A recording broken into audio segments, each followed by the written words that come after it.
Hello guys, കടലിന്റെ അടിയിൽ കൂടെയുള്ള ഈ ടണലിലൂടെയാണ് ഞങ്ങളുടെ ഓസ്ലോയിലെ സെക്കൻഡ് ഡേ തുടങ്ങുന്നത്.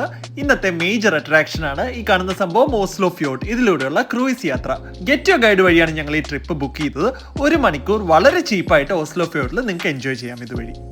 ഈ ഓസ്ലോ ഫ്യോർഡിൽ ഒരുപാട് ഭംഗിയുള്ള ഐലൻഡ്സ് ഉണ്ട്, അവ നമുക്ക് കാണാം. മാത്രമല്ല ഓസ്ലോ സിറ്റിയുടെയും കുറച്ച് കാഴ്ചകൾ നമുക്ക് ഇങ്ങനെ ഫ്യോർഡിലൂടെ കാണാം. പിന്നെ വെതർ നല്ല അനുകൂലമായതുകൊണ്ട് കുറച്ചു നേരം മൂടിപ്പൊതിച്ചു ഇരിക്കാം. നല്ല കാറ്റും നല്ല മഴയും നല്ല തണുപ്പും ഉണ്ടെങ്കിലും ഓസ്ലോ ഫ്യോർഡ് കംപ്ലീറ്റ് ആയിട്ട് എൻജോയ് ചെയ്യാണ് എൻ്റെ മാത്രം താല്പര്യം. ഓക്കെ, ജോക്സ് അസൈഡ്, വെതർ ഇപ്പോൾ ഒന്ന് അനുകൂലമായിട്ടുണ്ട്. ഇനിയിപ്പോൾ ഓസ്ലോ ഫ്യോർഡിലെ ഭംഗി നമുക്ക് കുറച്ചും കൂടെ ആസ്വദിക്കാം. ഈ ബോട്ടിന്റെ പേരാണ് ഹെലീന. ഇതൊരു ഓപ്പൺ ഡെക്ക് ബോട്ടാണ്, ഇലക്ട്രിക് ബോട്ടാണ്.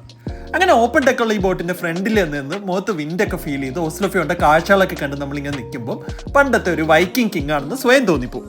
അങ്ങനെ വൈക്കിംഗ് വൈബൊക്കെ അടിച്ച് നിൽക്കുമ്പോൾ നമുക്ക് കുറച്ച് ബ്യൂട്ടിഫുൾ ആയിട്ടുള്ള കോട്ടേജസ് കാണാം. ബൈ ദ വേ, ഈ ബോട്ടിൽ ഓഡിയോ കമന്ററി ഇൻക്ലൂഡഡ് ആണ്. സോ ഓരോ സ്ഥലത്ത് ചെല്ലുമ്പോഴും അത് എന്താണ് സംഭവം, അവിടുത്തെ ഹിസ്റ്ററി എന്താണ് എന്നൊക്കെ നമുക്ക് മനസ്സിലാക്കാൻ പറ്റും. പിന്നെ ഈ ക്രൂയിസിനായിട്ട് ഞാൻ എടുത്ത ടിക്കറ്റ് ഇവിടെ അടുത്തുള്ള വേറെ ഐലൻഡ്സിലേക്കുള്ള ബോട്ട് സർവീസിന് വേണ്ടിയും എനിക്ക് യൂസ് ചെയ്യാം ഇന്ന് മുഴുവൻ. അങ്ങനെ ഓസ്ലോ ഫ്യോർഡിലെ അടിപൊളി എക്സ്പീരിയൻസിന് ശേഷം ഞങ്ങൾ നേരെ പോയത് ഓസ്ലോ മെയിൻ സെന്ററിലേക്കാണ്. അവിടെ പാർലമെന്റ് ബിൽഡിംഗ് കണ്ടു, ഓസ്ലോ ഓപ്പറ ഹൗസ് കണ്ടു. ഈ ഓസ്ലോ ഓപ്പറ ഹൗസിന്റെ ടോപ്പിൽ നിന്ന് നിങ്ങൾക്ക് നൈസ് ആയിട്ടുള്ള ഒരു വ്യൂ കിട്ടും, ഓസ്ലോ സിറ്റിയുടെയും ഓസ്ലോ ഫ്യോർഡിന്റെയും ഒക്കെ. You should never miss this, especially sunset ടൈമിൽ വരികയാണെങ്കിൽ ഇറ്റ് വുഡ് ബി നൈസ്. പിന്നെ ഒരു ഫൺ ഫാക്ട് അബൌട്ട് ഓസ്ലോ, നമ്മൾ ഈ വീഡിയോയുടെ തുടക്കത്തിൽ ഒരു ടണൽ കണ്ടല്ലോ കടലിന്റെ അടിയിൽ കൂടെയുള്ളത്. അന്വേഷിച്ചപ്പോൾ മനസ്സിലായത് ഓസ്ലോ മോട്ടോർവേയുടെ വലിയൊരു ശതമാനം ഇങ്ങനെ കടലിന്റെ അടിയിൽ കൂടെയാണെന്നാണ്. എന്താ അല്ലേ? പിന്നെ എനിക്ക് തോന്നിയൊരു കാര്യം, പല യൂറോപ്യൻ സിറ്റീസ് പോലെ ഓസ്ലോ ക്യൂട്ട് ഒന്നുമല്ല, ബട്ട് ഇവിടെ ക്യൂട്ടായിട്ടുള്ളത് ഇവിടുത്തെ ഷോപ്സ് ആണ്.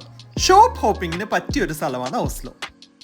ഗൈസ്, അങ്ങനെ ഫൈനലി ഓസ്ലോ ട്രിപ്പ് ഈ ഒരു വ്യൂയിലൂടെ ഞങ്ങളുടെ ഈ ഓസ്ലോ ട്രിപ്പ് അവസാനിക്കുകയാണ്. I hope you enjoy this video. Thanks for watching.